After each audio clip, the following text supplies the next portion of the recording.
My parents thought a weekend away would be good for me. They rented a small cabin deep in the woods. "Just you and the quiet," my dad said. "It will be peaceful."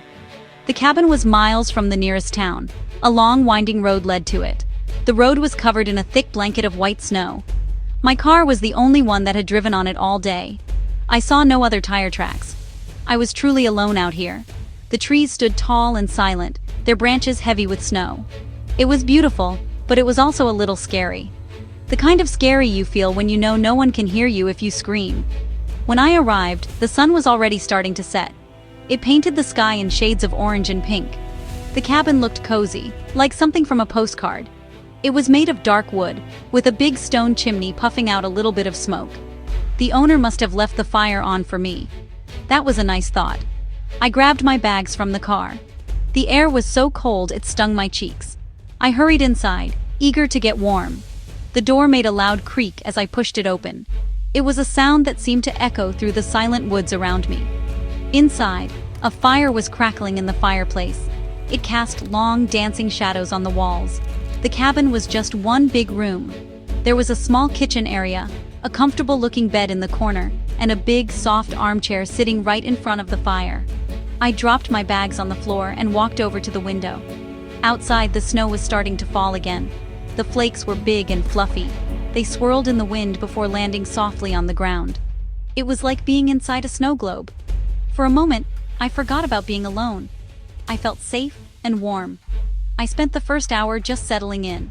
I unpacked my clothes and put some food in the tiny refrigerator. I made myself a cup of hot chocolate and sat in the armchair. The fire warmed my face. The only sound was the crackle of the burning wood and the gentle howl of the wind outside. I felt my body relax. My dad was right. This was peaceful. I pulled a book from my bag and started to read. The words on the page and the warmth of the fire made me feel sleepy. I thought I could get used to this kind of quiet. Little did I know, the quiet was about to be broken. As night fell, the world outside the cabin disappeared. The windows became black mirrors, reflecting the cozy room back at me. The snow was coming down harder now. It was a blizzard. The wind howled louder, rattling the window panes. It sounded like a lonely animal crying out in the dark. I tried to focus on my book, but the sounds from outside were distracting. I told myself it was just the wind. It was an old cabin, and old houses make strange noises. There was nothing to be afraid of. I was safe inside, with a warm fire and a locked door. I decided to make some dinner. The small kitchen had everything I needed. I cooked some pasta and ate it at the small wooden table. Every now and then, a loud gust of wind would hit the cabin. It made the whole structure groan and shake. I started to feel a little less peaceful. The feeling of being isolated was growing stronger. I was so far from anyone. If something happened, if the power went out, I would be completely on my own. I finished my food quickly and washed the dishes. I just wanted to get back to the warmth of the fire. Later, as I sat by the fire again, I heard a new sound. It wasn't the wind. It was a soft scratching noise. It seemed to come from the roof. Scratch, scratch, scratch. I froze, listening. Maybe it was a tree branch, I thought. A branch scraping against the shingles in the wind. That made sense. It had to be a branch. The scratching stopped, and I let out a breath I didn't realize I was holding. I tried to laugh at myself. I was being silly. The city had made me jumpy. Out here in the wild, there were all sorts of normal noises. But then the scratching started again. This time, it was louder. It sounded like it was moving. It moved from the roof down to one of the walls. Scratch, scrape, scratch. It was the sound of something sharp, like claws, dragging against the wood of the cabin. A squirrel? A raccoon? My heart started to beat faster. It was probably just an animal, looking for a warm place to hide from the storm. I stood up and walked to the window, but I couldn't see anything. It was just blackness and swirling snow. I pulled the curtain shut, tight. I didn't want to look outside anymore. I went back to my chair, but I couldn't relax. Every little sound made me jump. The fire crackled and I flinched. The wind howled and my shoulders tensed. The scratching noise had stopped, but I couldn't get it out of my head. It didn't sound like an animal. It sounded different. I turned on the small radio I had brought with me. I needed to hear a human voice. I found a station playing old music. The cheerful songs felt strange and out of place in the tense atmosphere of the cabin. But it was better than the silence. Then I heard it again. A tap. It was on the window right behind my chair. Tap, tap, tap. It was a light sound, but it was clear. It wasn't the wind. The wind howls and rattles. It doesn't tap. My blood ran cold. I slowly turned my head to look at the window. The curtains were closed, so I couldn't see out. But I knew the sound had come from there. My mind was racing. Who would be out there? In this blizzard? Miles from anywhere? It was impossible. It had to be a branch. A small branch tapping against the glass.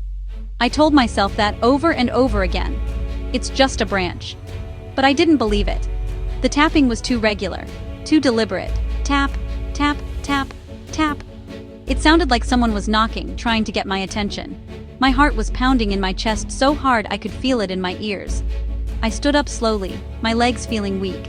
I didn't want to look. I was terrified of what I might see. But I had to know. I had to know if I was just imagining things. I reached out a trembling hand toward the curtain. My fingers touched the fabric. It felt cold. I took a deep breath and pulled the curtain back just a tiny bit. I peeked through the small gap. At first, I saw nothing but my own reflection in the dark glass, my face pale with fear. The swirling snow made it hard to see. But then I saw it. A movement. It was quick, a dark shape moving away from the window and disappearing into the blizzard. It wasn't an animal. It was tall.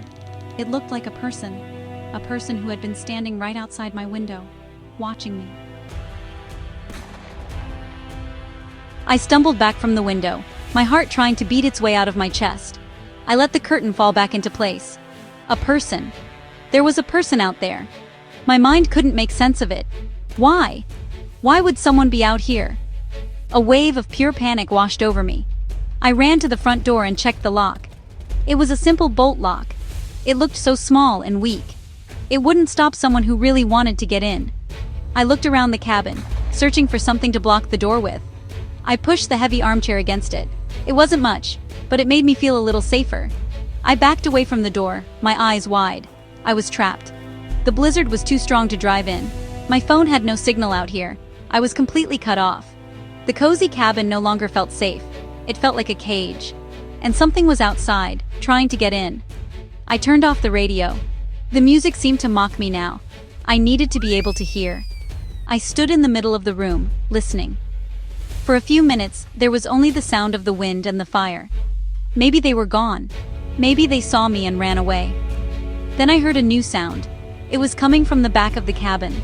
A low, scraping sound. The sound of metal on wood.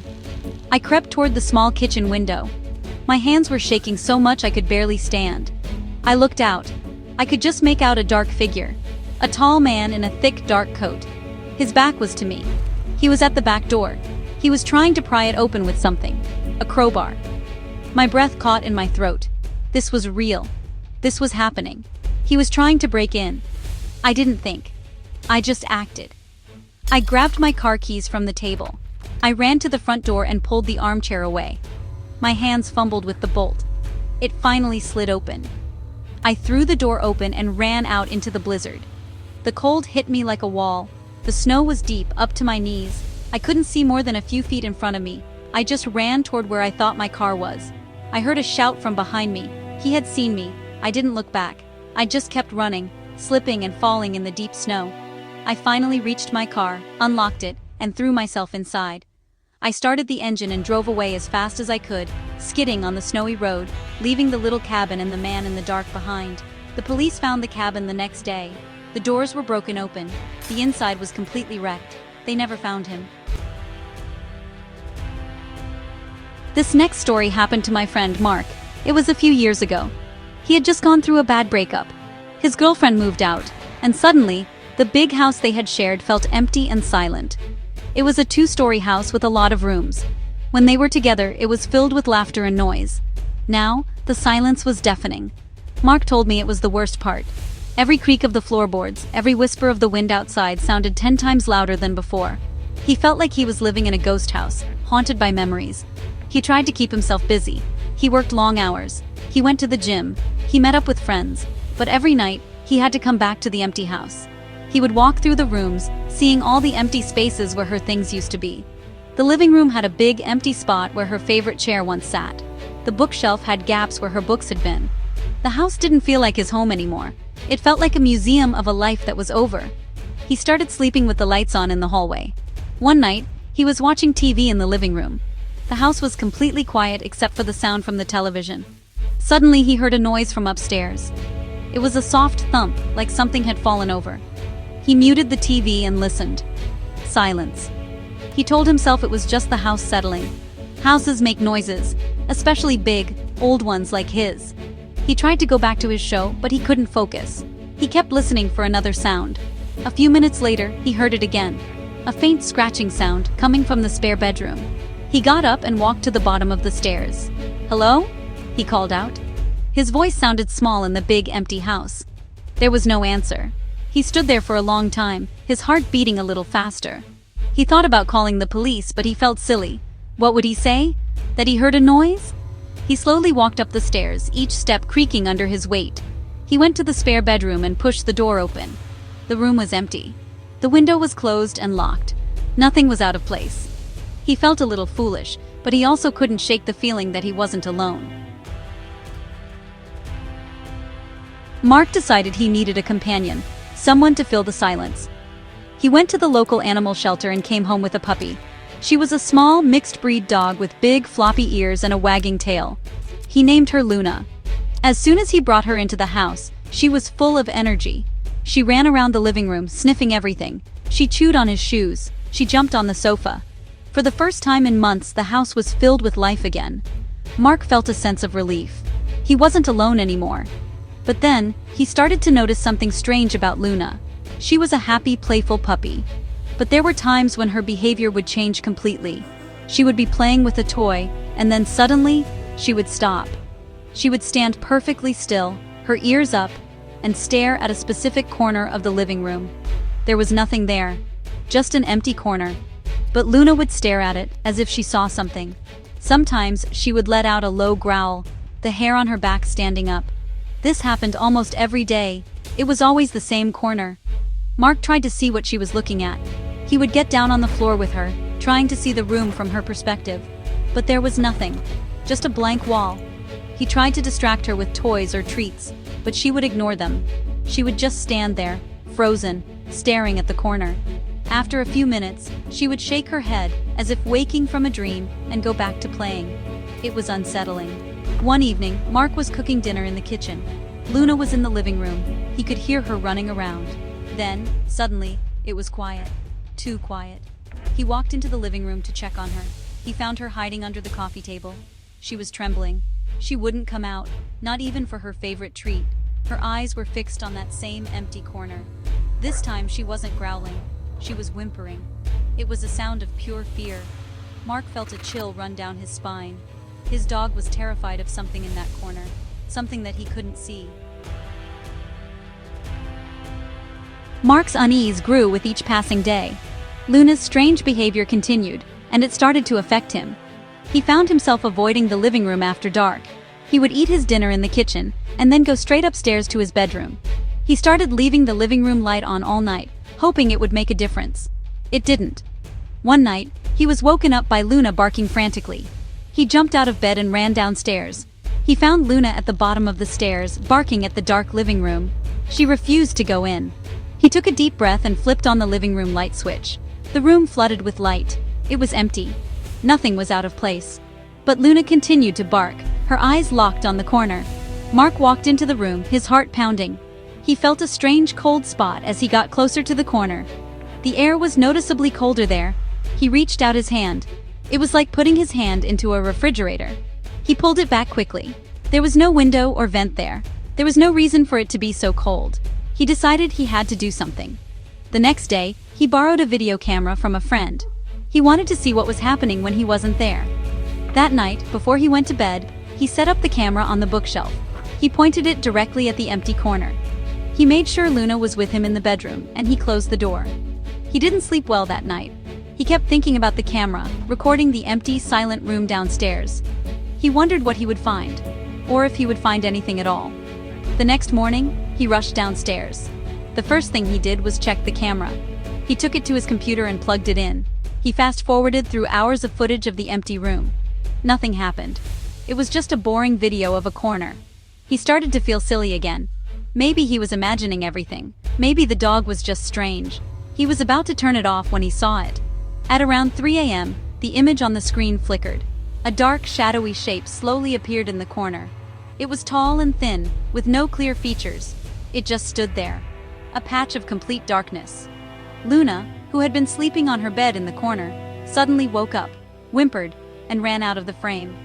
The shadow stayed for a minute, then slowly faded away.